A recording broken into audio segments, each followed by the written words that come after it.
pense qu'on est en capacité de l'emporter le 8 juin prochain.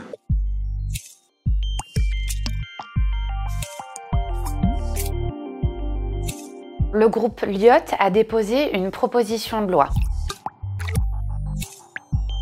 C'est un texte très simple de 2 articles qui vise purement et simplement à abroger la réforme des retraites. En fait, ce groupe profite de sa niche parlementaire, ce sont des journées dédiées à chaque groupe qui compose l'hémicycle de l'Assemblée, pour inscrire ce fameux texte à l'ordre du jour.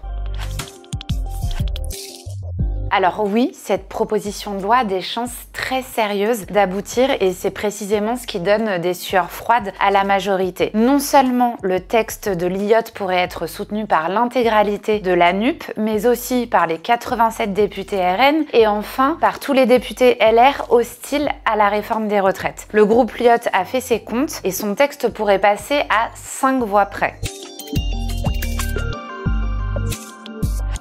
Alors c'est le paradoxe de l'histoire. En réalité, la proposition de loi a très peu de chances d'aboutir. Quand bien même elle serait votée à l'Assemblée nationale, il faudrait ensuite qu'elle aille au Sénat. C'est le groupe socialiste du Palais du Luxembourg qui serait prêt à l'inscrire à l'ordre du jour de sa niche parlementaire a priori en octobre. Sauf que la droite sénatoriale, majoritaire au Palais du Luxembourg, ne votera jamais ce texte puisqu'elle-même soutenait la réforme des retraites du gouvernement. Et quand bien même, il faudra encore qu'il y ait une commission mixte paritaire pour mettre d'accord députés et sénateurs. La convocation de cette CMP reviendrait au président des 2 chambres, Yaël Braun-Pivet et Gérard Larcher. Or, tous les deux ont tout fait pour faciliter la réforme des retraites. Mais à la limite, ça n'est presque pas le sujet de savoir si la proposition de loi ira au bout ou non. Déjà que le 8 juin, l'Assemblée nationale vote l'abrogation pure et simple de la réforme des retraites 1 mois et demi après sa promulgation, constituerait un revers inouï pour Emmanuel Macron.